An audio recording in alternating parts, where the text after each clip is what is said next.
Testing one.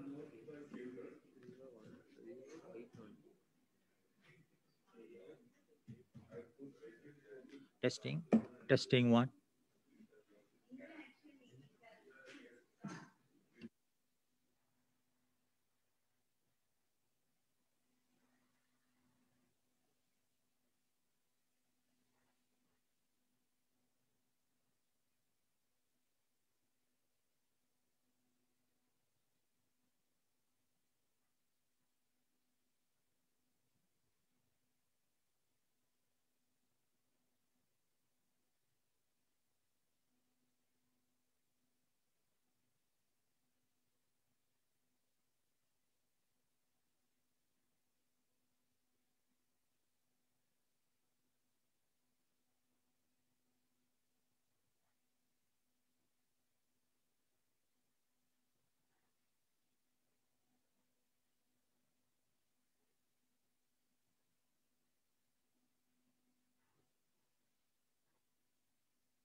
Check one, two, one, check.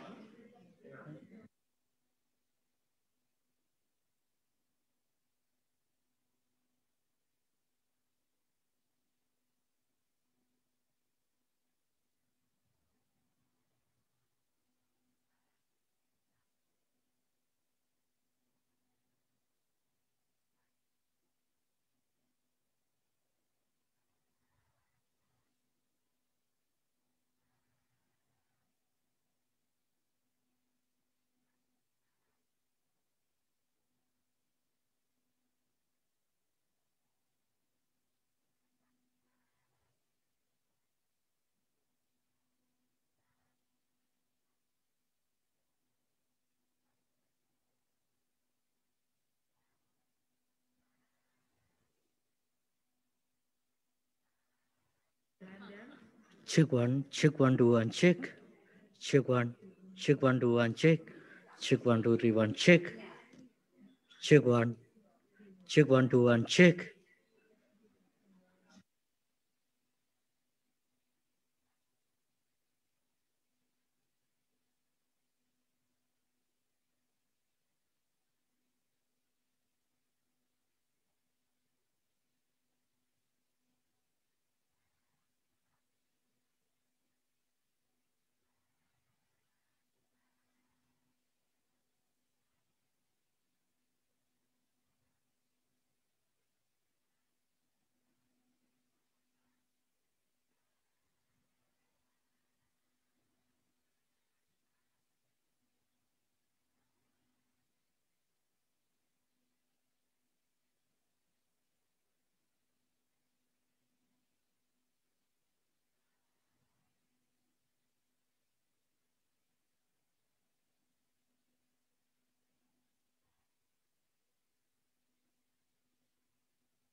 A very good morning, ladies and gentlemen.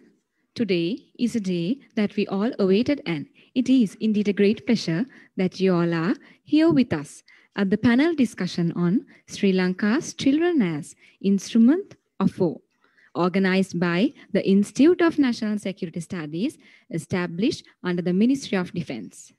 Today, senior experts from around the country will share their perspectives on the violence and fundamental child rights violations by the LTT during the period of the civil war and how these atrocities have challenged Sri Lanka through socio-political and national security standpoints. We request all the participants to join us via Zoom and send us your questions to the Q&A section, and we will try our best to entertain as many questions as possible. With that, to officially welcome the today's guest speakers at the panel discussion, I would like to call upon the Director General, Institute of National Security Studies, Sri Lanka, Admiral Professor Jayanath Kolombage, RSP, VSV, USP, RCDS, PSC, the moderator of today's event, to address the gathering. Admiral Professor Kolombage is a former Navy commander and has been appointed Secretary to the Ministry of Foreign Relations. Also, Admiral Kolombage, who had served the Sri Lanka Navy for 36 years, was its 18th commander. He was appointed commander of the Sri Lanka Navy in 2012. Upon his retirement, he served as the director of the Center for India-Sri Lanka Initiatives and Law of the Sea Center at the Pathfinder Foundation. At the time of his appointment as Foreign Secretary, he is the Director General of the Institute of National Security Studies, Sri Lanka. Admiral Professor Kolombage holds a PhD from General Sir John Kutalavala Defence University, Master of Science in Defence and Strategic Studies from Madras University, and Master of Arts in International Studies from King's College, London. Now, I request Admiral Professor Kolombage, Director General, Institute of National Security Studies, to deliver the welcome remarks and take over the proceedings. Dear sir, the microphone is over to you now. Thank you. Good morning, ladies and gentlemen. Let me begin the day by asking a question. Which is the terrorist organization in the contemporary world which has extensively used most number of child soldiers? I'm sure by the end of today's session, we should be able to find the answer, although we already know the answer. Let me share with you a personal experience on the topic today. I was working in the eastern province of Sri Lanka, and I was very close to a family. It was a Tamil family, father, mother, son, and a daughter. Now, this period I'm referring to was between 2002 to 2005. At that time, unlike in the western part of the country, the children are quite independent in the east and the north. They go to school by themselves. They are not taken by a van or a car and dropped at the gate. They ride bicycles. They walk miles sometime to reach the school. But at that time, the mothers used to walk to school with their children in the morning, and the mothers used to wait at the gate to pick the children in the afternoon. But then one day, a group of LTTE cadres arrived at a particular school where the family that I mentioned, the son was studying, and they took 30 very small kids, I would say, around 10 years, 12 years old, away from the school. When the mothers came to pick the children in the afternoon, they were told that their children were taken to participate in a special lecture. But the mothers did not believe that they would be returned soon, and they went to meet the local LTTE leader, and he confirmed, yes, your children are with us. They were brought for a special lecture, and we will release them soon.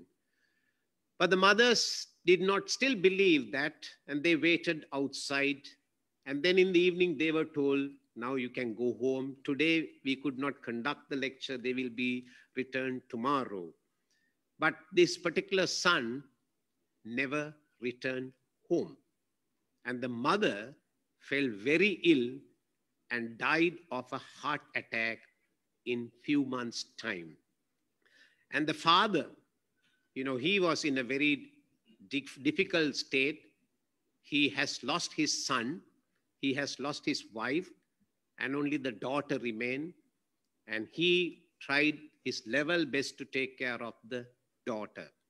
And unfortunately, few years down the line, because of the mental agony, the father also died, right? So this is actually one case that I have personally experienced and witnessed.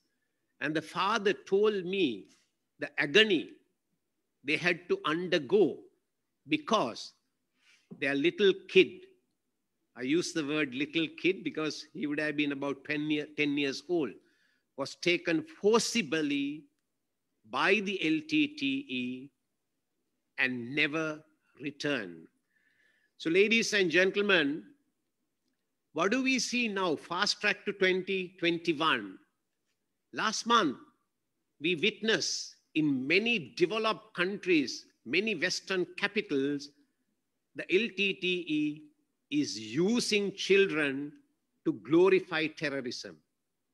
There was one video I'm sure you all have seen. A 2-year-old girl is cutting a cake for the supreme leader, draped in the LTTE flag. What does LTTE flag symbolize? 2 guns at an angle to each other, 36 bullets, and a tiger head, right? Now, the LTTE remnants, or what is left of LTTE, is using the children as a tool of war again. They use these children in Western capital to glorify terrorism, to glorify suicide terrorism, to raise funds. Now also, I'm sure you have witnessed number of videos appearing in the social media, little boys and girls talking about Elam land. We want to come back. We want to take our land again. Do they know that their cousins in Sri Lanka, large number of them were sacrificed by the LTTE? Do they know that they are the lucky one? They were not even born in Sri Lanka. They are born somewhere else and they have a good life. Now they can talk about these things, forgetting what happened in Sri Lanka. Ladies and gentlemen, the LTTE use children as young as 10 as human shield, as suicide bombers, and all the children were expected to wear a cyanide capsule to commit suicide if they are caught by the military.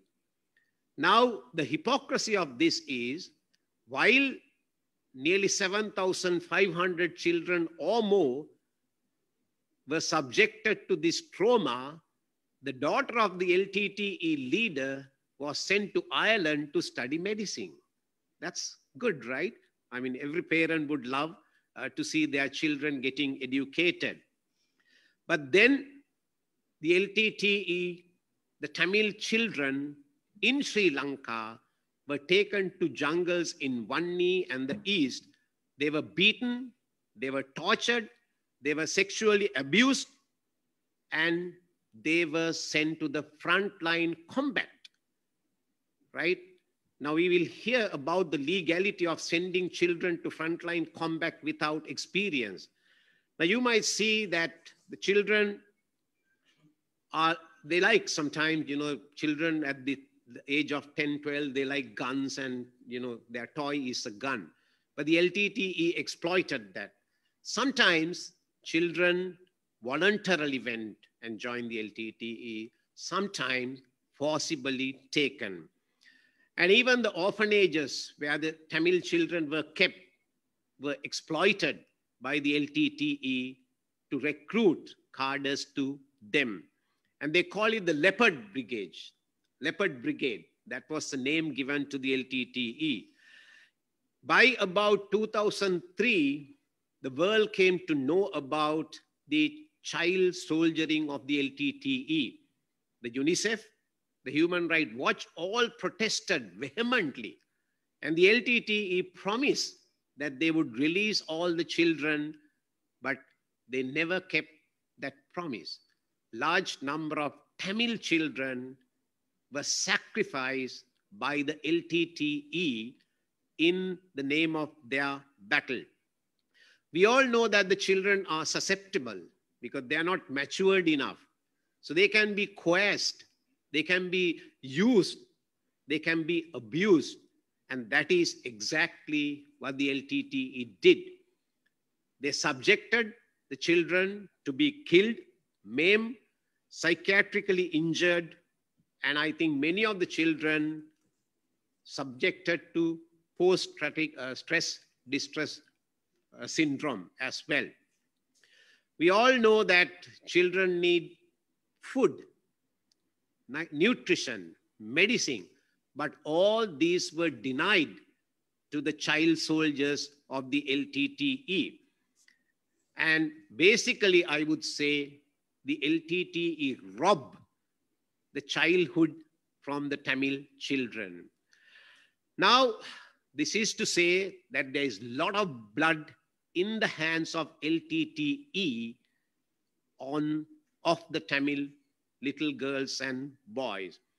Now, ladies and gentlemen, what did the government of Sri Lanka do, especially after the end of the war? Did they punish these children? Did they take the children to courts? The president at that time gave a blanket pardon to children, and the children were sent back to school. Children were given school bags, uniforms, books, shoes, and they were sent back to school. Has anyone in the international community appreciated that? So far, no. Funnily enough, the Human Rights Commissioner leading up to 46th session, which is starting today in Geneva, in a report accused Sri Lanka government forces of using child soldiers. Imagine the hypocrisy of this world. And we protested vehemently. On our protest, they removed that clause. Because in Sri Lanka, we all know there is never been conscription. It is always a volunteer force, and you have to be minimum above the age of 18 to join the military. Even then, you join the military alone. So this is really the double standards and the hypocrisy of the world. So with this introduction, ladies and gentlemen, let me start today's proceeding. The topic is Sri Lanka's children as instruments of war.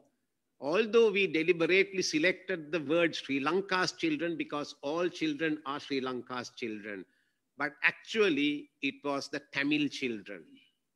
who were exploited, abused, misused, and sacrificed by the LTTE. So we have three great speakers in my panel who are experts in their own field: Dayani, Major General Sudanta, and Malkanti, who had been working on this specific topic, specific subject during the time of war, post-conflict period, and they continue to do their jobs even now.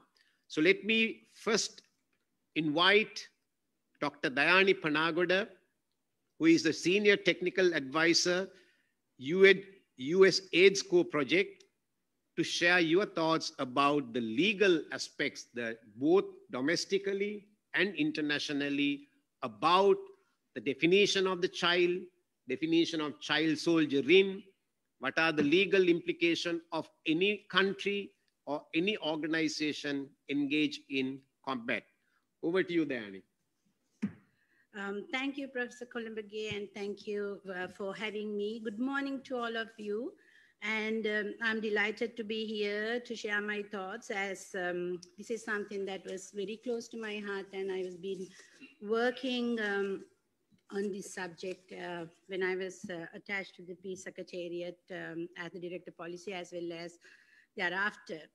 So the focus that I am taking is the legal framework, both international and national, related to children as instruments of war. So where you see that the Sri Lanka's children, where do they stand? Let me begin by first defining the a child as defined in the Article 1 of the Convention on the Rights of the Child. Means every human being below the age of 18 years, unless under the law applicable to the child, the majority is attained earlier. A child associated with an armed forces or armed group refers to any person below 18 years of age who is or who has been recruited or used by an armed force or armed group in any capacity. The generic language was meant not to limit child fighters category to children who participate in combat or who carry weapons, but also refers to porters, sex slaves, and anyone accompanying such groups. Thus, child soldiers are any children under the age of 18 who are recruited by state or non-state armed group and used as fighters, cooks, suicide bombers, human shields, messengers, spies, or for sexual purposes. The definition also includes girls recruited for sexual purposes and forced marriages, and therefore the definition is intentionally broad to extend protection to as many children as possible. As mentioned earlier, while child soldiers are often used to commit atrocities and as a result can be perceived as criminals, they are firstly and above all victims. As such, they must be protected. In terms of actions by UNHCR, the word child refers to all children falling under the competence of the office, including asylum-seeking children, refugee children, internally displaced children, and returnee children, assisted and protected by UNHCR, and stateless children. I think Sri Lanka has a record of looking after many of these aspects, especially when it comes to the internally displaced children. The Paris Principles, the principles and guidelines on children associated with armed forces or armed groups in February 2007 refers to any person less than 18 years of age in accordance with the Convention on the Rights of the Child is considered as the child and considered under these principles. UNHCR's guidelines on international protection also claims to refugee status related to military services within the context of Article 1A and 1A2 of the 1951 Convention and the 1967 Additional Protocol related to the status of refugees, and guide to the optional protocol to involve children in armed conflict. So it is very clear that the legal background, and UNICEF went one step further and started the coalition to stop the use of soldiers, child soldiers, and to protect children in 2003. With this background, as a child soldier, let's have a look at the international legal framework where children during and after the war are protected by several instruments of international human rights law, because they also are humans, therefore human rights are important. The key international legal instrument is the Convention on the Rights of the Child, which is the most widely ratified human rights treaty in history, explicitly outlines international obligations for the protection of children. Sri Lanka signed this in 1990 and ratified in 1991. At the same time, international refugee law has also recognized that a refugee child is entitled to special care and protection.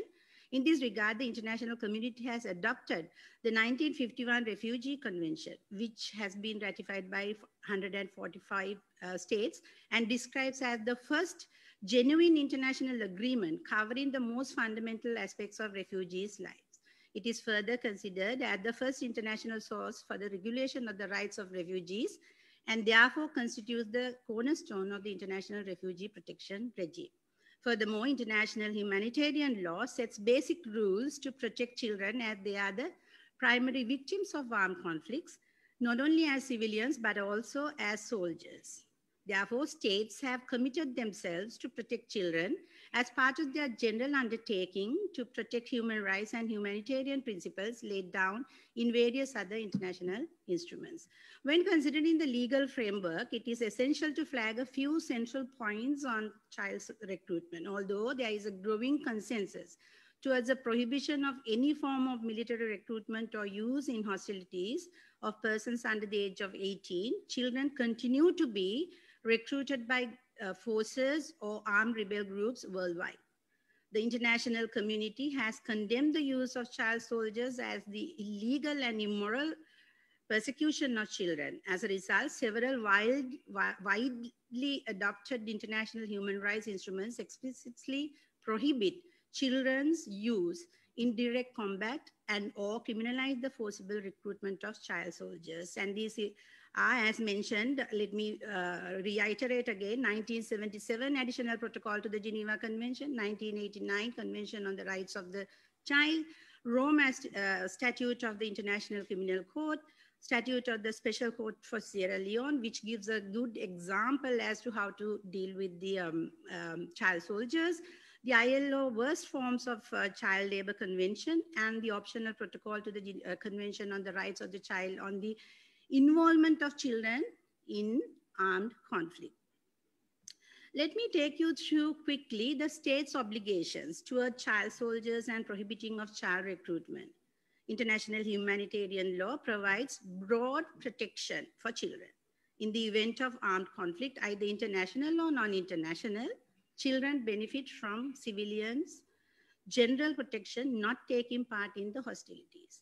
Now, what happens to the children who take part in the hostilities? They still enjoy this protection, meaning children who take direct part in hostilities do not lose that special protection. They are under the protection of this law. The additional protocols, 1989 Convention on the Rights of the Child and optional protocol in particular also sets limits on children's participation in hostilities. As Professor Columbage said, whether they are voluntary or involuntary, they cannot, they shouldn't be there. This is not the place for the children.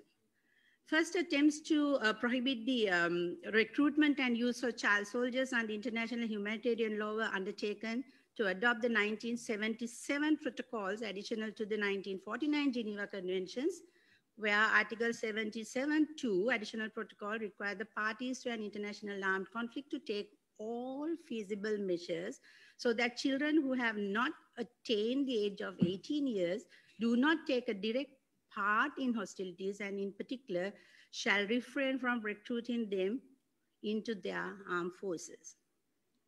It is essential to see some significant UN resolutions concerning the protection of children in armed conflicts at this point, as the UN General Security Council has shown due diligence to children in armed conflicts, may not necessarily the children in armed conflicts in Sri Lanka, as you said. So UN Security Council Resolution 1261 in 1999, Children and Armed Conflicts, expressed its grave concern at the harmful impact of armed conflicts on children, including killing, maiming, sexual violence, abduction, and forced displacement, recruitment and use of children in armed conflicts in violation of international law, mainly the Geneva Conventions and additional protocols. UN Security Council, voicing in 2002, expressed the grave concerns and unanimously adopted the resolution 1314 to give importance to vulnerable girls in armed conflicts used as combatants and sexually exploited. A special representative of the Secretary General for Children and Armed Conflicts emerged as a result of this to monitor member states and the parties to armed conflicts to protect children. UN Resolution 1325, which is more fully people will be seeing this as on rights of the women, but also calls for parties to armed conflicts to respect the international humanitarian law and international law as described earlier by me, and calling all parties to take extraordinary measures to protect women and girls from gender-based violence, particularly rape and other sexual abuse, and all other forms of violence in situations of armed conflict. UN Resolution 1379 in 2001 was to list the parties to armed conflict that recruit or use children. Do we have LTT in there? I'll leave it to you. UN Security Council Resolution 1460 in 2003 is for an immediate halt to use of child soldiers, referring the conflicts in Afghanistan, Burundi, Democratic Republic of Congo, Liberia, and Somalia. UN Security Council adopted Resolution 1539 in 2004, condemning child soldiers, recruitment, and to devise a monitoring mechanism. In 2005, Resolution 1621, which is very important, paved the way in monitoring and reporting on grave child rights violations in conflict areas in Sri Lanka, following UN Security Council resolution. I'll get back to you as to what we did then. On coming to Sri Lanka, children as instruments in war, I would like to deal with the child as the perpetrator and a victim at LTT's hands, forcibly conscripting children. However, we cannot forget that many thousands of children became orphans, lost their childhood due to the 3 decades of civil war and the 2 insurgencies in the south. They are all, as Professor Columbage said, they are all children of Sri Lanka. So we need to take care of them. Our legal frame is robust and it prohibits, among many other things, in protecting children and child soldiering as follows. We have a National Child Protection Authority Act number 50 of 1998 to formulate a national policy on prevention of child abuse and the protection and treatment of children who are victims of such abuse, for the coordination and monitoring of action against all forms of child abuse and matters connected in addition to that or incidental to that. So the NCPA is the authority and they are doing a remarkable work. Prevention of Domestic Violence, Act number 34 of 2005, protecting the rights of child, and the magistrates having judicial powers where the aggrieved party is a child on behalf of the child to decide on the custody of that child. We also have the Code of Criminal Procedure, amended Act number 7 of 2006, and Penal Code Act number 16 of 2006, amended, where recruitment of children for use in armed conflict is an offense in this country.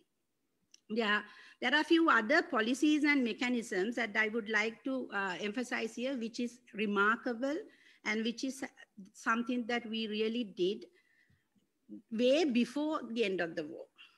For example, Secretariat for Coordinating the Peace Process was established in 2002 with the ceasefire agreement, and the process was to facilitate the peace processes, but not limited to that, and they were working with the child rights.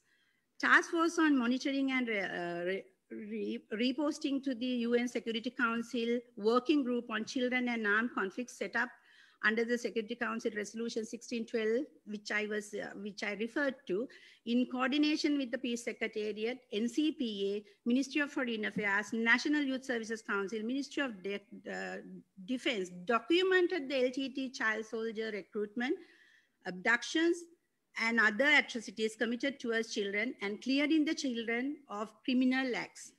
I must mention here Dr. Hiranti Wijeman, who really worked hard in this and reporting back to the UN with regard to the situation in Sri Lanka. And there was an action plan in 2003 to 2006 during the ceasefire agreement where multi-agency, multi-sectoral, holistic program designed to improve all children's living conditions affected by war. LTT committed, as you said very correctly, committed to cease all recruitment of children and release all children already in ranks, but never did that. But it dropped. For example, it was 1,465 in 2002 to 1,214 in 2003 and 821 in 2004 to 586 in 2005 and 229 in 2006. But at the last phase of the war, they recruited more. And mind you, they actually increased, they recruited the young as 9 years old into the system. Emergency Regulation 15, December 2008, role of the judiciary and the Commissioner General of Rehabilitation on minor combatants, child combatants, and their treatment under the Public Security Ordinance, where I think General Sudhanta and will talk about it. And I have a lot of experience with regards to the children who were, first set of children who came to Ambepussa with the help of UNICEF and how we dealt with that. And I have very nice experience like yours, talking to these children and understanding their future aspects. And then President and the UNICEF,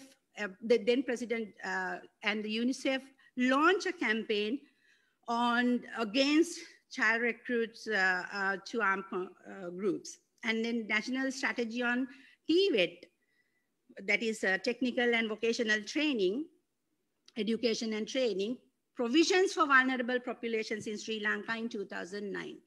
With ILO, we did develop that, and we have all those documents, and we have been working on that. National Framework Proposal for Reintegration of Ex-Combatants into Civilian Life in Sri Lanka, and also the National Action Plan on that. Actually, I have the copies here with me, where we looked into the children and their education as cross-cutting and looked into all the aspects of reintegrating, reinsertion, reintegration, rehabilitation, and reinsertion, rehabilitation, reintegration of these children. The practical aspects will be discussed definitely during the discussion. And then also we had the education and reinsertion of child ex-combatants, very specific. However, having said all these things, I would like to ask some of the questions that we really still needs to do. We need not to be complacent with what we have done. We have done a remarkable job in doing, but we also have a lot more to do in terms of children in Sri Lanka. Have we healed the wounds? Do the children know the root causes and why they were exposed to violence? Are we doing enough to prevent violent extremism? Do we speak about social cohesion and reconciliation? Do we mitigate risks? Are we transformed or are we not? Can children see us, the adults, as healed and build trust so that they can trust us, so that they can trust their peers? Are we genuinely integrated? Do we have a political win in promoting social, religious, and ethnic harmony? What are the generational learning and learnings of mutual understanding, religious and cultural harmony in Sri Lanka? Can art, sports, drama play a role? Can social media play a role? What do our history books say? So let me conclude by saying, let's give our children and youth the books, the pens, the stories, toys, tools to promote social cohesion and reconciliation and prevent this kind of a situation happening in the future. A space that we need to create for children to learn And we have the policies, we have the laws, but we also need to have a big heart and a mind and a will to work with them. Thank you very much for giving me this opportunity. Dayani, thank you very much for giving the legal perspective, the international as well as the domestic legal. I think the bottom line is internationally, it is accepted that child soldiering is wrong. Right now, we have no right to rob the children of the childhood. That is, I think, one thing that we can all take from Dayani's lecture. And you explain about various conventions, the UN conventions, and then the domestic law. And you also refer to the illegal and immoral acts committed by various governments across the world. But I think I must say that in Sri Lanka, the military has never taken child soldiers, but even highly developed countries take soldiers at the young age of 17, but they take them in a different form, different way. But then, of course, they lead up to, they end up being the soldiers. And you mentioned about the IHL and IHL giving protection to children. Now, here one can argue state has a responsibility, but what about the LTT? But of course, they were party to the conflict and thereby they became party to the IHL, and therefore they also had a responsibility. And I think you mentioned very clearly about children getting orphaned due to the war and how wrong another organization to exploit the orphan children, because they have already suffered once and now they are suffering again. So this is, I think your experience working in the Peace Secretariat, I think carried forward. And when you were talking about that, my mind went to the fact that in Sri Lanka, the government never went to war directly. They tried everything possible: peace talk, peace secretariat, peace movements, ceasefires. But having failed everything, only they went to war with the LTTE, and that was kind of inevitable. And that was the constitutional requirement of the armed forces of Sri Lanka to protect Sri Lanka, to protect all citizens. And also, when you were talking about the child soldiering and the LTTE, you know, I have to tell a message to these young Tamil boys and girls who are now coming in various videos. You are the lucky ones. You were not born in Sri Lanka at that time. If you were born in Sri Lanka, you will be taken by the LTTE and you would be killed in the conflict, which you really did not have a role to play, right? So with this, I move on to my next speaker. And that is, in the beginning, I mentioned about what government did at the end of war. You see, the rehabilitation story in Sri Lanka is a total success.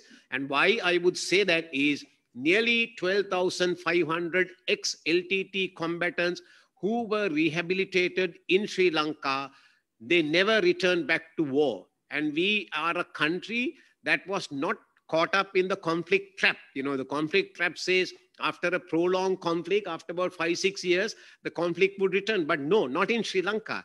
Why? Because we have done the right thing. And I think our rehabilitation program, which actually incorporated the religion, art, culture, the passion, compassion, is a model for the whole world. So with this, I would now invite Major General Sudanta Ranasinghe. He is at the moment Additional Secretary, Disaster Management, but he has a wealth of experience in rehabilitation, and he will talk to us about the rehabilitation of the children of war in Sri Lanka. Sudanta, over to you. Thank you, sir. Good morning to everyone from Sri Lanka. And in the beginning, I would start. The chair gave the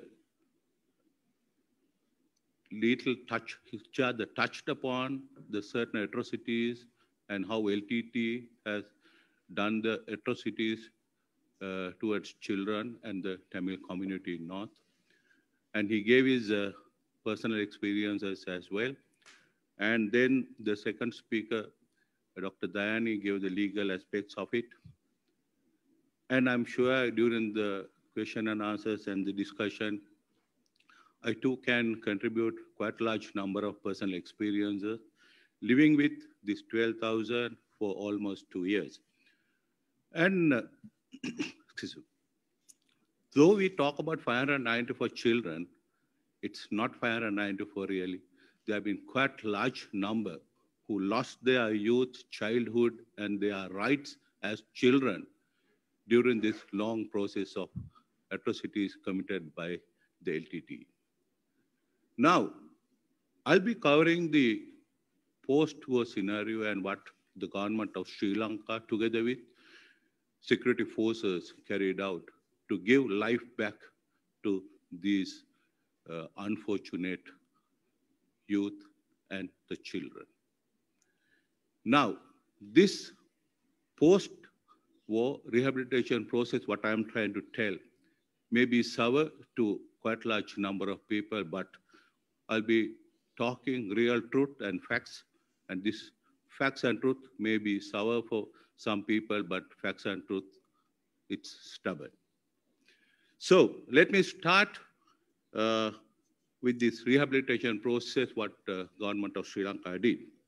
And with the end of the LTTE's armed campaign of violence, people of the north and east of our country had an opportunity to bring up their children in the confidence that they will no longer be forced to hand over their children, including girls, for terrorist activities.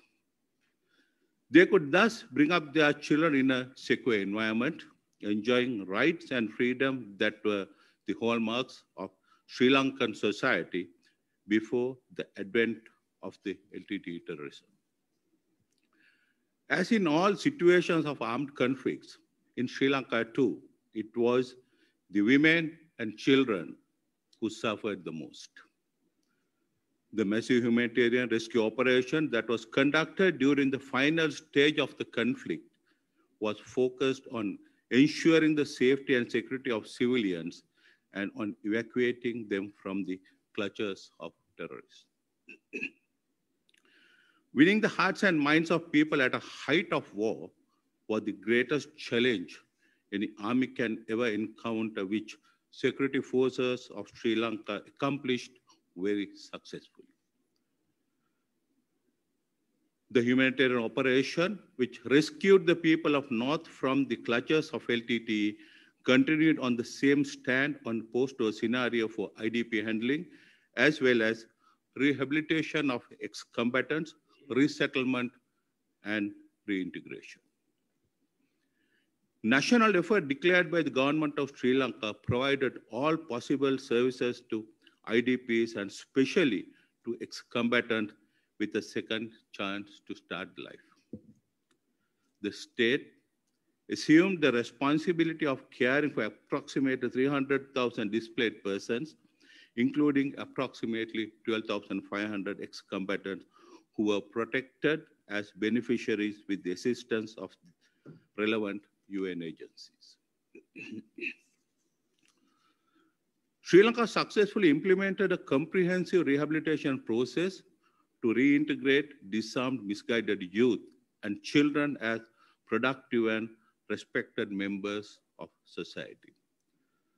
The program was geared towards engaging the hearts and minds of beneficiaries through several modes of rehabilitation strategies. The 6-pillar strategy, which covered spiritual, cultural, and religious foundation at the beginning as a foundation, developed a good start for the program, followed up with social, community, and family programs, psychological and creative therapies, educational programs, vocational and livelihood development programs, sports and extracurricular programs, and finally, community awareness program before the reintegration and reinsertion them back to their homes and families. All these strategies were specially designed and developed to suit the cultural, religious norms, values, and ethics of Tamil-speaking people of North and East. It's obvious, and we have to do that. This enabled child surrendees to regain their lost youth and childhood amidst a protective environment of love, care, and kindness, which implemented in accordance with internationally accepted principles of rehabilitation and reintegration. This significant enhancement in creating a safe and secure environment for children with an unconditional amnesty, I say again, with an unconditional amnesty for all these past doings by the government of Sri Lanka needs to be recognized. To cater for this national need, Commissioner General Rehabilitation, commonly known as CGR, was appointed by the regulation dated 12 September 2006. And you can see we really planned, the government of Sri Lanka really planned on rehabilitation and looking after these children even at the beginning in 2006. And entrusted CGR with specific responsibilities in relation to all surrendees of the conflict, which included adults and children. So the main point is planning for this rehabilitation, safeguarding, and protection of these people was started way back in 2006. And in terms of regulation, the CGR, in consultation with the district secretaries, provincial commissioners of probation and child care, and the National Child Protective Authority, commonly known as NCPA, identified protective accommodation and rehabilitation centers, commonly known as parks, for the purpose of receiving child surrendees. Policies on protective care, rehabilitation, and reintegration of child combatants were developed by a multi-sectoral committee headed by the NCPA. Furthermore, the National Framework Proposal on Reintegration of Ex-Combatants into civilian life in Sri Lanka was adopted on 30th July 2009, Dan also mentioned about it, in the presence of high-level government officials, policymakers, and UN agencies, and members of the diplomatic corps. A section on children in this proposal states as, I quote, "The recruitment of children for war is an extreme form of child abuse, and child combatants are denied the right of education, leisure, recreation, and to grow in their own family and community. Specific strategies have to be employed to address their psychosocial well-being, ensure their access to health and nutrition, enhance their self-esteem, and develop their capacities to enable them to realize their fullest potential," unquote.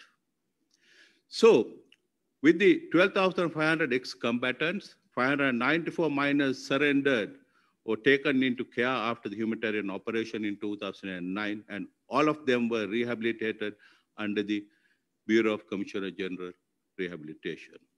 There were 363 boys and 231 girls.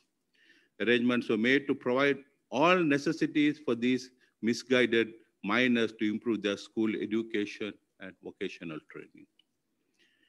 It must also be emphasized that these children were produced before a magistrate and were sent into rehabilitation maximum up to 1 year, and some went even before, following a magisterial order.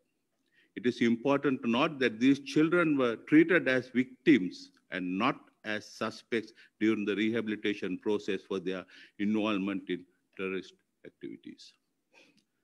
Surrendees had a choice of following vocational training courses that were provided at the centers, and those who had dropped out of school or illiterates were provided with non-formal education.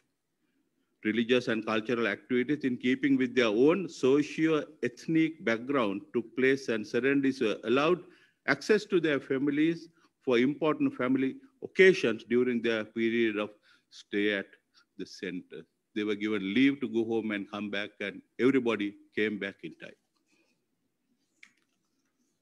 So 273 children, that is 154 boys and 119 girls, who opted for formal education or provided with schooling facility at Hindu College, Ratmalana, in Colombo, as residential students. The balance 321 trainees who opted for vocational training, that is 209 boys and 112 girls, were directed to Child Protection Rehabilitation Center at Puntota. So I will move into number of statistics since my time is low. When talking about age groups, that is the 594, not considering those who really lost their youth and childhood due to this war. But the 594 came in as child combatants. We had 2 girls at the age of 13, 1 boy and 2 girls at the age of 14, then 10 boys and 14 girls at the age of 15, 53 boys, 40 girls at the age of 16, then 166 boys and 58 girls at the age of 17, then 131 boys and 87 girls age 18, and 2 boys and 5 girls age 19. Of course, we had 23 above 19, that they just joined just above age 19, but we accommodated them. In school education also, we had grade 8, grade 9, grade 10, then we have the O-levels, A-levels, a lot of classes were conducted. Then we had the catch-up education where we gave an opportunity for people to join the education stream, and the catch-up education was something over and above the child combatant, over and above those who went to school were given the opportunity to sit for examination. Like 2010 A-level examination, we had 38 females sat for A-levels and 128 males sat for A-levels, where out of 166, 91 qualified themselves from A-levels, and some went to universities, and I can remember one girl went to medical college as well. Then results of O-levels in 2010, we had 361 sat for examination on catch-up education, where 252 male and 109 female who qualified their O-level. Then in 2011 A-levels, you will be surprised, 302 beneficiaries sat, 297 male and 5 female, where we have 3 studied in the combined math stream, 12 studied in biology stream, 27 studied in commerce stream, and 230 studied in art stream. So over and about this, we had number of other activities for children, like scouting programs, girl guiding programs. The Cricket for Change is a big event. We had British cricket instructors coming into Sri Lanka, joining up with our team, and I had a good hardball cricket team at Hindu College, Colombo, where we played one match against the British Australian High Commission Colombo team, and my boys won the match. And that was a good international exposure where my boys had, and I remember the High Commissioner that day, she also attended the match. Then we had number of vocational training programs, and all were qualified, and when they were reintegrated, everyone was given a toolkit to go back and start their life again. There are so many things I could talk about, but since the time is limited, I will conclude. And I would conclude by saying the rehabilitation process activated to the Ministry of Defense under the direction and guidance of His Excellency the President and the Secretary of Defense house child combatants in protective accommodation and rehabilitation centers, and every single former ex-child combatant surrendered to the government of Sri Lanka was successfully rehabilitated and reintegrated through a comprehensive integrated process. The Nobel Initiative received the active and valuable support of the government organizations such as Presidential Secretariat, Ministry of Defense, Ministry of Rehabilitation and Prison Reforms, Ministry of Justice and Law Reforms, and the Security Forces, Ministry of Vocational Training, and Department of Prisons, and especially the UNICEF and other all international agencies should be mentioned here. And the biggest achievement is none of these 12,500 plus ex-combatants who went through the process of rehabilitation. Majority are still in contact with us, majority are in touch with us, and nobody has joined any kind of offensive activities in Sri Lanka since then. Thank you, Chair. Sudanta, thank you very much. You really explained with your personal experience how the rehabilitation process took place in Sri Lanka. And I think you elaborated the principles of rehabilitation. And I think the success of that is measurable even today, with your last words that none of these 12,500 plus rehabilitated cadres went back to violence. So that is the success of the story. And I think you explained very beautifully that the government gave unconditional amnesty to the children and forgot all the past offenses and treated them as victims of war, not as suspects. So I think that is a very important point. And also you explained about catch-up education. And when you shared the statistics, we could see the hunger among these children to study and pass their exams. This is something really great. Now, on the contrary, what is happening in the world today? Now, the diaspora wanted to have genocide week education in some provinces in Canada. What does that mean? To corrupt the small minds about violence again. So this is continuing, ladies and gentlemen, and that is why we are discussing this. So now let me move to our third speaker, Dr. Malkanthi Hettiarachchi, wealth of experience in the topic, rehabilitation and combating terrorism. And she's a clinical psychologist, and she will bring us her personal experience and what happened in Sri Lanka, how did the recruitment took place, and the psychological impact of the trauma that the Tamil children had to undergo, and then how they were used, misused, and exploited in war by the LTTE. Mal, over to you. Thank you, Professor Columbage, for that introduction.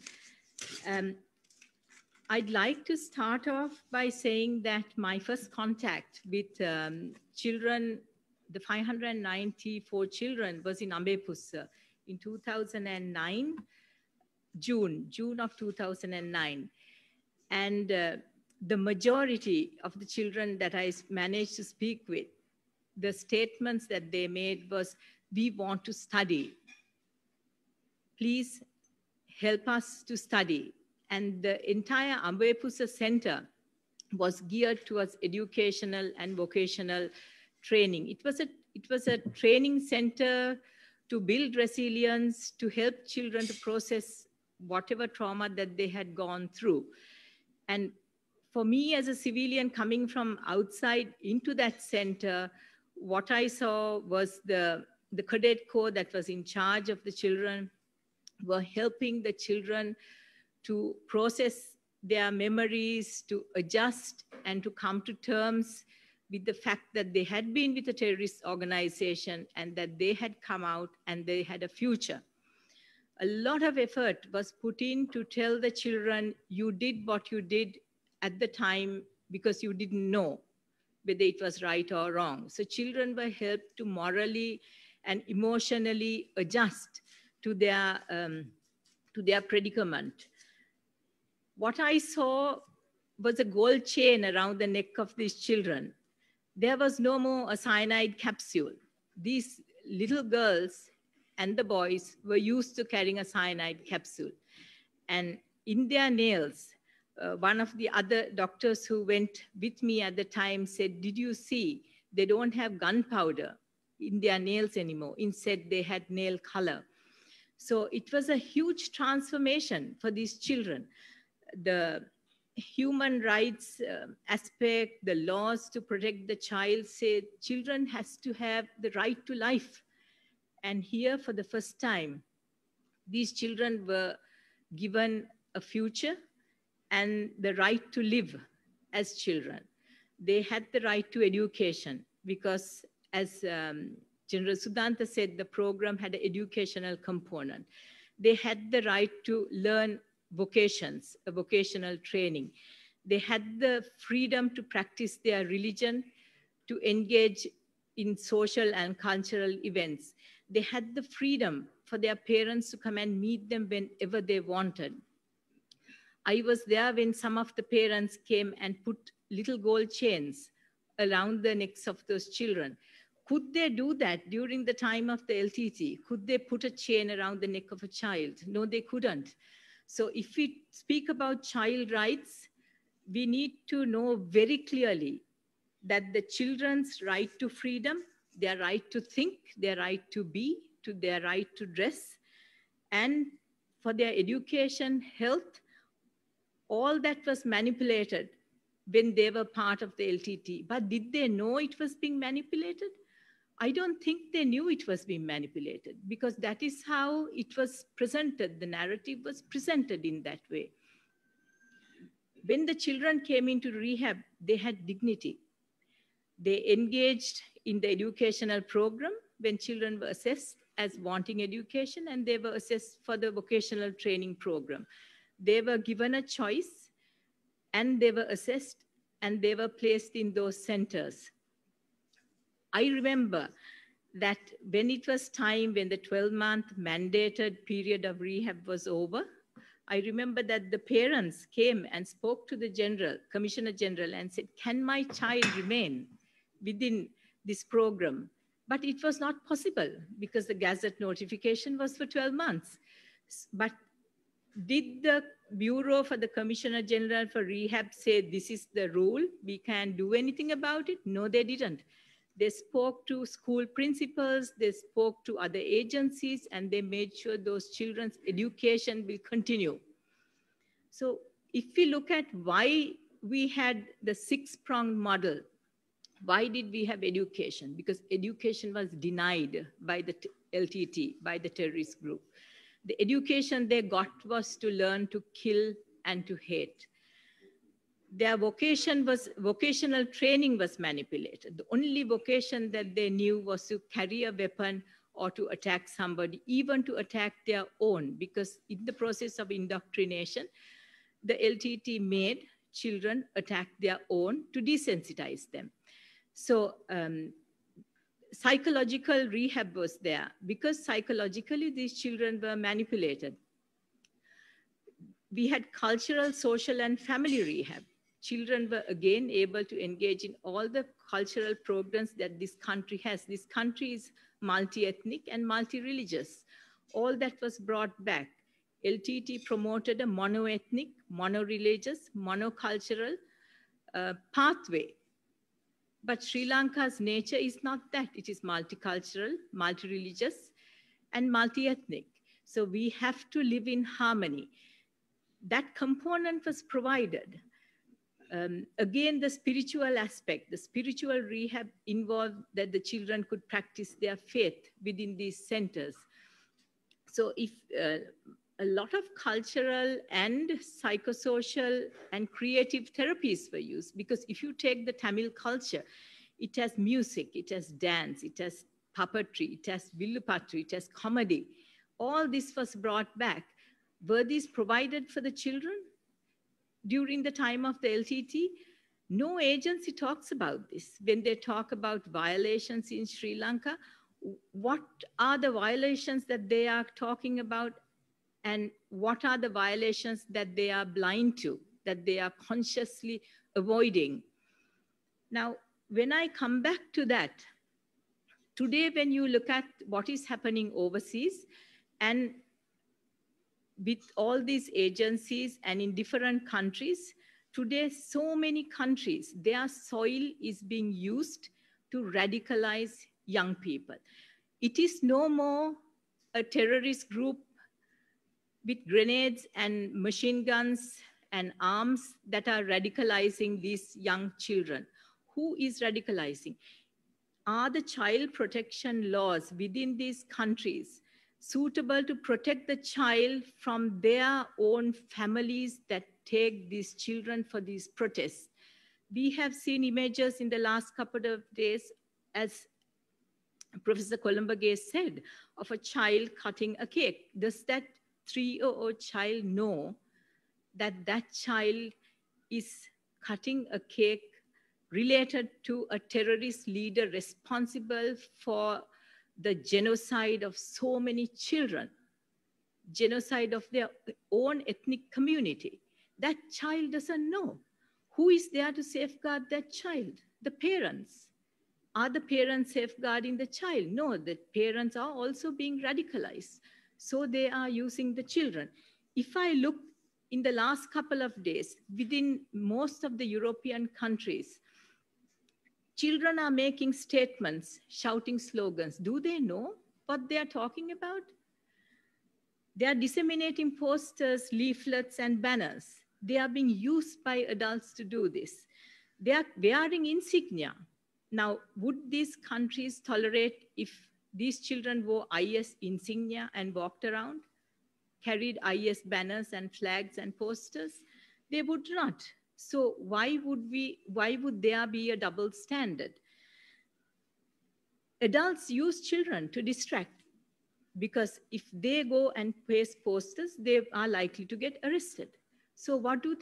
They use the next best thing that is living in their home. They use their own child to do this.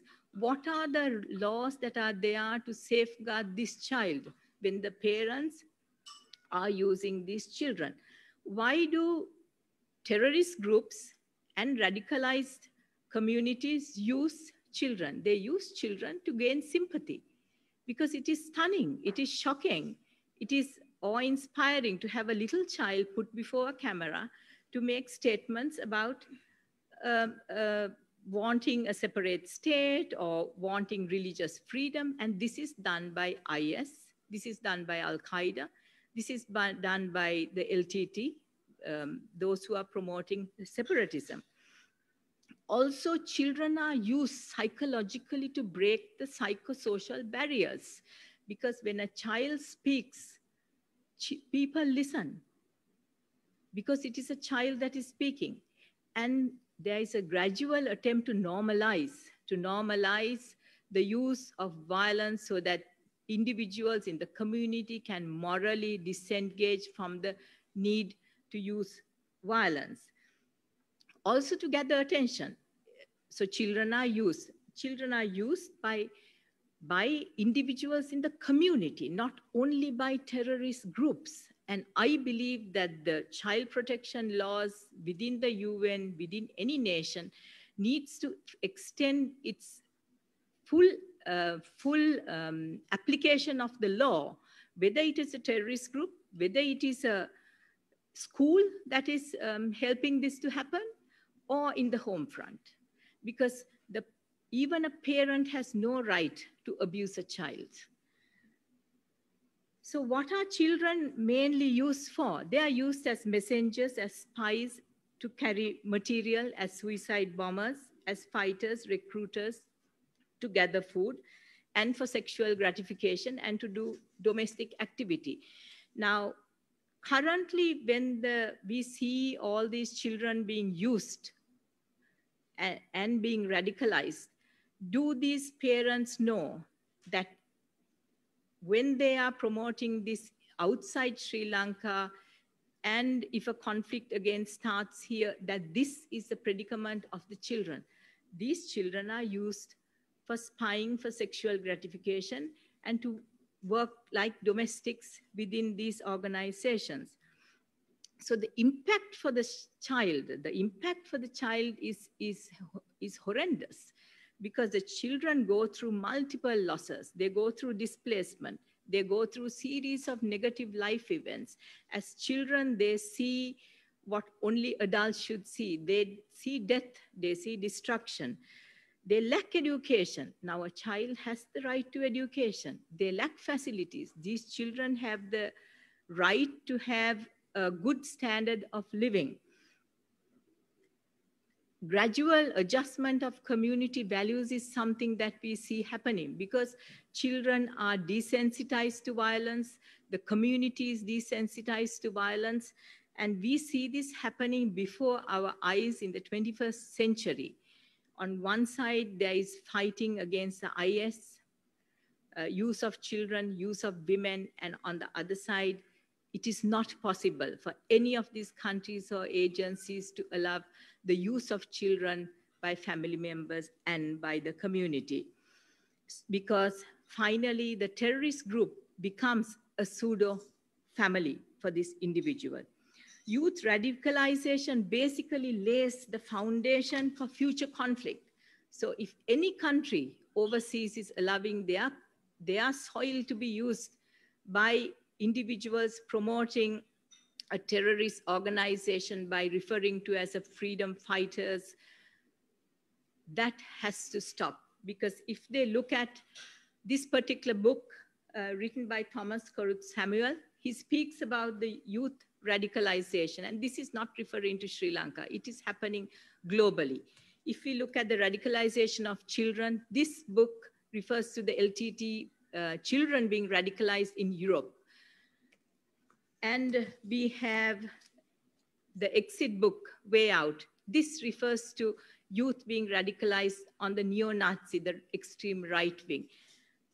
Whether it is separatism, right wing, left wing, religious, it's happening to children. And I believe that all the agencies that are available, that are supposed to be speaking on behalf of children and youth, need to take a very good, hard look at what is happening. Because what is happening now with promoting the LTT, supporting the LTT, it is not happening with guns and weapons. It is happening with men and women in suits and dresses, campaigning in corridors of power, campaigning countries, campaigning their presidents and huge agencies. I believe that these people at the height of their power in these countries do not actually know what is happening in Sri Lanka. I think they need to come. They are advised by people around them who are influenced by votes and funds for their campaigns. So I believe that if anybody is genuinely interested in children, any of these agencies with massive lists of child protection laws, I would challenge them to take a good hard look at what is happening currently in the rest of the world and not to allow promoting any agency or group, not to allow their soil to be used at all by any organization or country to promote radicalization of young people, because when you radicalize youth, it ends up in conflict. Thank you. Mal, thank you very much for giving that excellent narrative about child soldiering and how they were recruited and how they were used and the repercussions. And you mentioned that the children were innocent and they didn't know, and then they were exploited, manipulated. And I think you spoke your personal experience about the rehabilitation program. And some of the children, even after completing the period of rehabilitation, came back to the same institution to continue their education.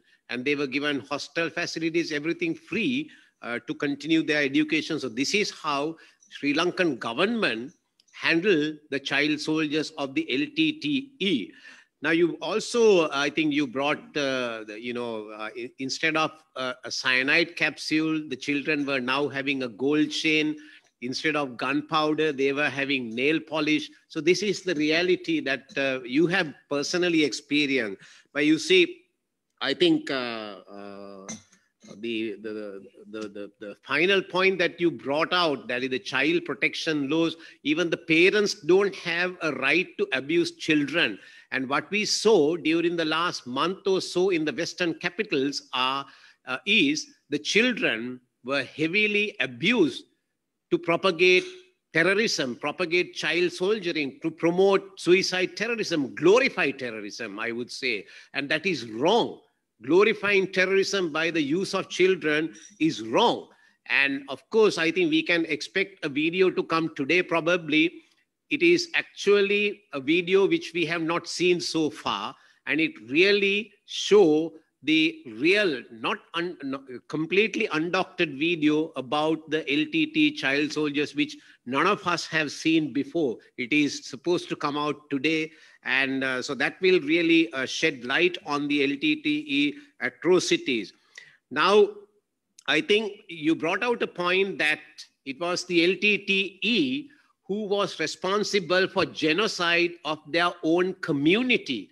Whether it is the children, whether it is the political leaders, whether it is the intellectual, whether it is the Hindu priest, it was the LTTE who has killed them mostly, right? They didn't die in the battle. They were killed by the LTTE. So there is no two words about it. So thank you, Mal, for bringing that narrative, because with your personal experience and your professional qualification.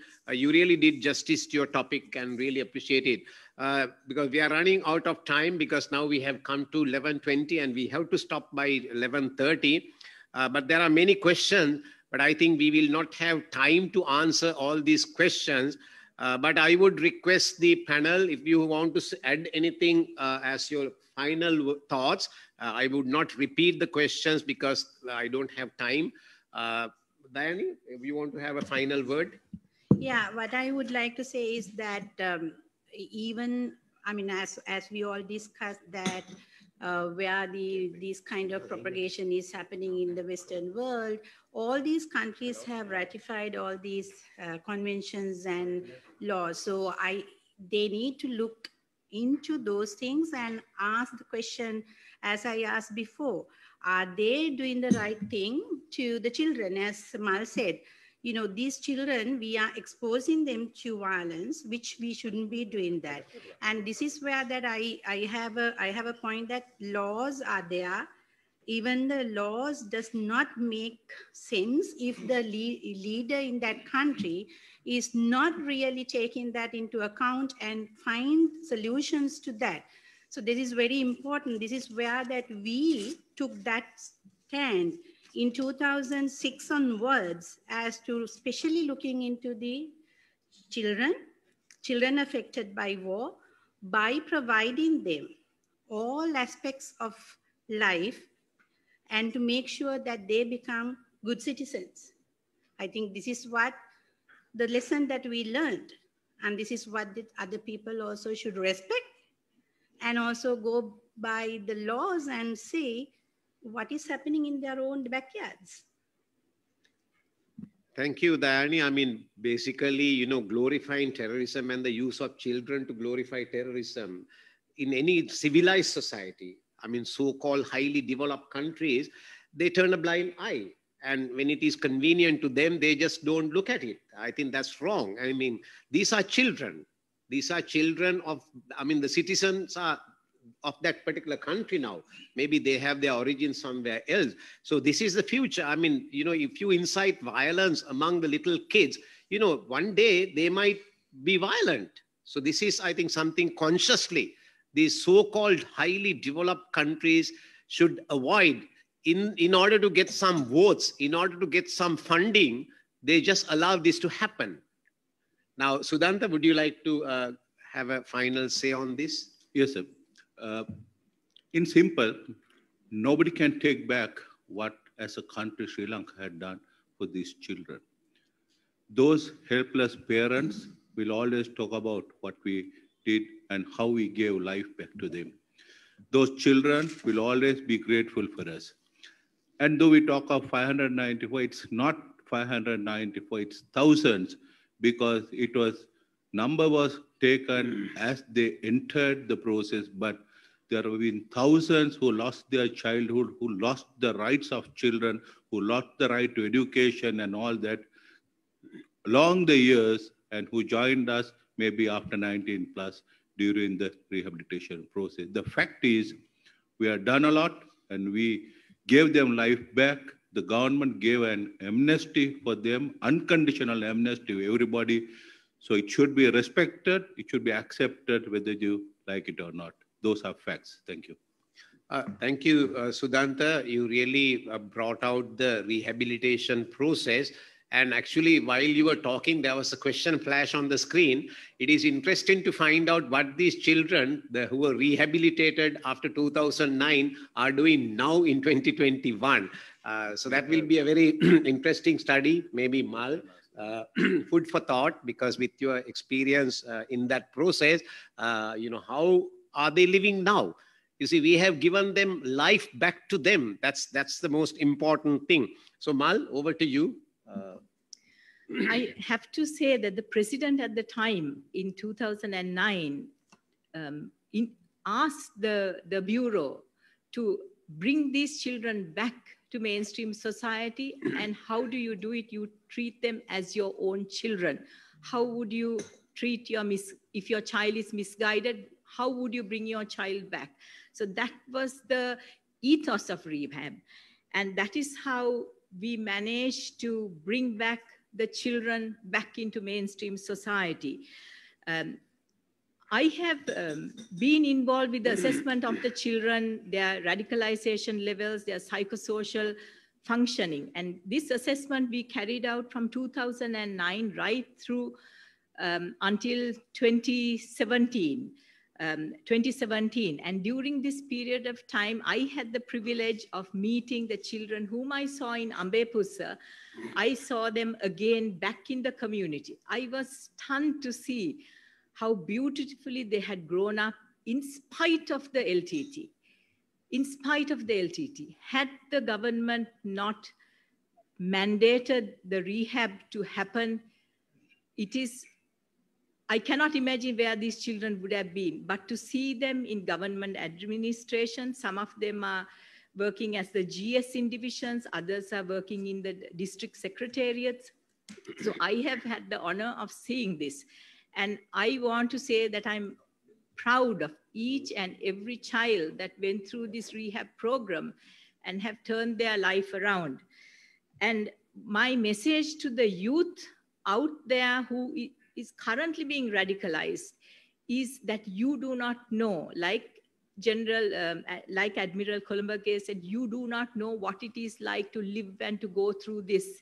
Because we had one rehab person, a beneficiary of the rehab program, tell the diaspora, you pack your picnic basket, you dress your children in beautiful shoes and you go for protest, but you have done nothing to help us to rise again. It is the government of this country that we fought, and now they're helping us to get back on our feet. And they told this directly to diaspora members who visited. So to the parents out there who are allowing your children to be radicalized, think again, because one is the youth that are being radicalized will end up in conflict. So if you do not want your children to see engaging in violent conflicts and ruining their life in the future, stop it. You should stop it now, because your children cannot make that decision. You're their guardian. And that's why there are so many rights. So for the sake of your child, then you need to stop that. And Sri Lanka has done what no other country has done. Why we say it is a success is that this program was assessed, and this program is in par with the Singapore program, the Saudi program, and it has done much more than that. And that is acknowledged internationally, though people might not want to acknowledge it. It is printed. Anybody who wants to read up on it, this program has been assessed and it's out there in the public domain. Mal, thank you very much.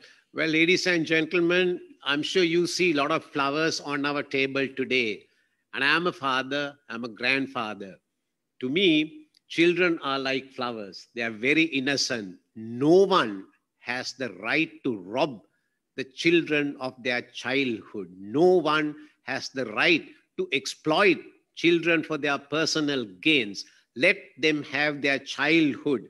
Now, we spoke about the children who were either surrendered or taken by the military for rehabilitation. But do we know how many children would have really suffered and died in the battle without coming to our attention? We don't even know that. We only know the good side, the people who were rehabilitated, recent, and one person even became a doctor. We know the good side, I mean, the best side of the coin, but we don't know how many innocent children who had suffered in the jungles at the hand of LTTE and perished. And finally, I would say, the childhood of the Tamil children robbed by the LTTE, the government of Sri Lanka gave back. So ladies and gentlemen, with this, I will hand over to the compeer to conclude the proceedings because we are running out of time. Thank you. And I like to thank my panel, the best, I think, in the country. I cannot think of a better panel than this. Of course, incidentally, I have one of my teachers on my left. I was a student under her as well, but I have been working with Mal and of course my colleague. So I'm really happy and proud to chair a session like this. Thank you very much for your excellent contribution. Thank you very much, Admiral Professor Kulumbage, for moderating the session and the three guest speakers for their insightful presentations.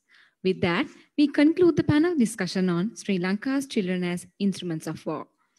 Now, the time for the distribution of token of appreciations. First of all, we would like to thank our guest speakers at today's panel discussion. I would like to call upon Professor Jayanath Kulumbage, RSP, VSV, USP, RCDS, PSC to give away the certificates. Now, let me cordially invite our guest speakers, Dr. Dayani Panagoda, Senior Technical Advisor, USAID SCO Project.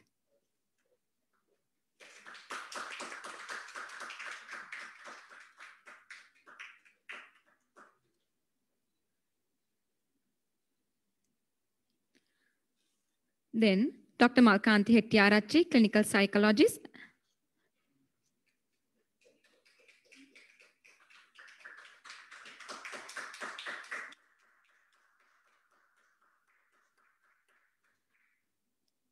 And Major General Sudhanta Ranasinghe, RWP, RSP, NTU, PSC, Additional Secretary, Disaster Management, State Ministry of National Security and Disaster Management.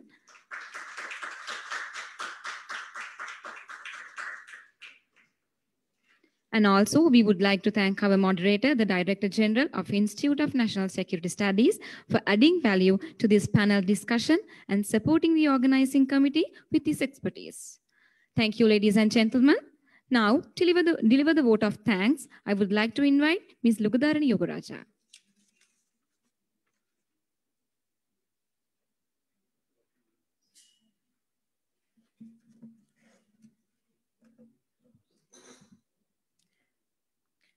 On behalf of the Director General of the Institute of National Security Studies, Admiral Professor Jayanath Kulumbage, expert panelists, and the entire staff, and for all those who have joined with us virtually, good morning. It is my privilege to be asked to deliver the vote of thanks on this occasion. On behalf of the Director General, Admiral Professor Jayanath Kulumbage, the Institute is indebted to our distinguished panelists who have gracefully accepted our invitation and taken the time off from their busy schedule for sharing knowledge and providing critical evaluation with a resourceful feedback to the topic at hand today. The Institute is privileged to have received support from this team of high qualified and dedicated professionals who have joined here with us today. I would like to extend my sincere appreciation to the Director General of the Institute of National Security Studies for delivering an insightful keynote address that carried the concept for today's panel discussion. Sir, thank you for the guidance and support which is given to us at all times. I must convey my gratitude to the Foreign Ministry for coordinating and assisting with our staff at all times in making this webinar a success.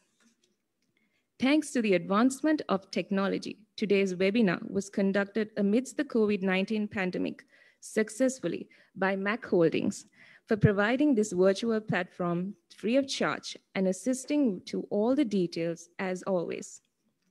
I also take this moment to say a special thanks to our virtual participants, comprising of renowned intellectuals, military officers, the defenders of our nation, both serving and retired, representatives from Sri Lanka missions in abroad, the representatives of embassies, high commissions, and in Sri Lanka, and all private and government organizations and institutions for attending this webinar and making it a success. Last but not least, the entire staff of INSS for working beyond their limit and meticulously attending to all the details, even at the last minute, and making all the arrangements for this webinar to be a success. If by any chance to anyone whom I owe gratitude, to who I have not mentioned, I say a big thank you. I wish all the best for everyone and hope you would continue to engage in all the upcoming events that will be organized by the Institute of National Security Studies. Thank you and have a great day.